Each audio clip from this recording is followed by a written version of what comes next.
मोदी साहब हमारे नजर आया, क्या बोलते? हाँ, मेरी माँ को सशक्त किया किसने? मोदी जी ने।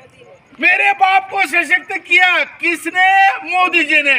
फिर मोदी जी का चेहरा आता है, ये है मोदी की गारंटी। मोदी साहब काय की गारंटी?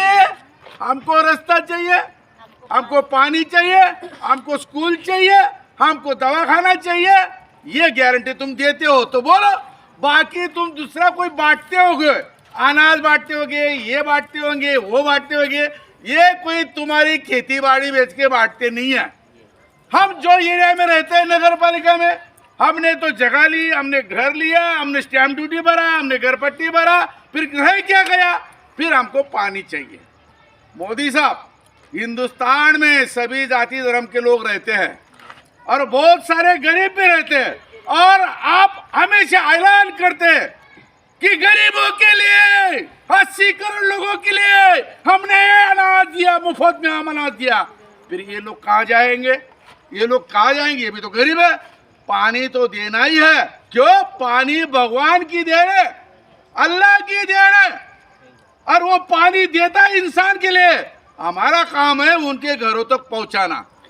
मुसीबत ये है कि यहाँ इस इलाके में पानी का पाइपलाइन डालने के लिए कोई लोगों ने विरोध किया, नगर सेवक ने विरोध किया, गलत बात है। इसलिए मोदी साहब, गारंटी देनी हो तो और कोई गारंटी नहीं चाहिए, मुझे चाहिए रास्ता, पानी, बिजली, गटार, आरोग्य और पढ़ाई लिखाई की स्कूल। और ये अगर तुम गारंटी नहीं लेते हो तो हमें दूसरी कोई तुम्हारी गारंटी नहीं है। और मेरा एक कहना है मोदी साहब, 10 साल हो गए तुमको दिल्ली की सल्तनत में बैठे हुए, तो हमें तो गारंटी की जरूरत ही नहीं, हमें तो विश्वास होना चाहिए था। तुमने ऐसा विश्वास पैदा करना चाहिए था कि मोदी साहब को कोई गारंटी देने की जरूरत ही नहीं पड़े। और आप बोलते मुझे एक बार और मौका दीजिए, अगर मैं झूठ निकला तो चौराहे पे जो चाहिए सजा दीजिए। मोदी साहब, तुमको कुर्सी पे बैठाना, ऊपर से सजा भी देना। अरे बहुत सजा तुमने हमको दे दिया बापू, और क्या सजा देंगे? तुमने तो हमको इतना सजा दे दिया, इतना सजा दे दिया कि लोगों को हिंदुस्तान में रहने की इच्छा ही नहीं रही, जलगांव में रहने की इच्छा ही नहीं रही। और तुम्हारे जलगांव में जो विधायक है वो बीजेपी का है, उसका भी 10 साल हो गया। यहाँ का जो तुम्हारा एमपी है वो भी तो 10 साल हो गए,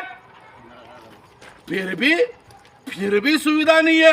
मोदी साहब, हम लोग इतना पैसा जमा करते हैं, जीएसटी का, प्रॉफिट गेन का, इनकम टैक्स का, स्टैम्प ड्यूटी का, इतने सारे कर टैक्स जमा करते, कहाँ जाता है? कहाँ जाता है ये?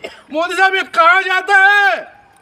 अभी सुप्रीम कोर्ट ने बताया 6,500 करोड़ का पैसा तो बीजेपी के खाते में आया। कहाँ से आया? कहाँ से आया? और बाकी अन्य पार्टी जो है वो सब मिला के 6,000 करोड़। मतलब माजरा क्या है? पार्टी अगर समझो इतना पैसा समेट लेती है, कैसा समेटा, कैसा हासिल किया? सवाल तो बनता है मोदी साहब, गारंटी हमें तुम्हारी जबान की नहीं चाहिए, गारंटी हमें तुम्हारी काम की चाहिए। तुम अभी मन की बात करना बंद करो और काम की बात शुरू करो, काम की बात शुरू करो। ये मेरा आपको ऐलान है। सही है।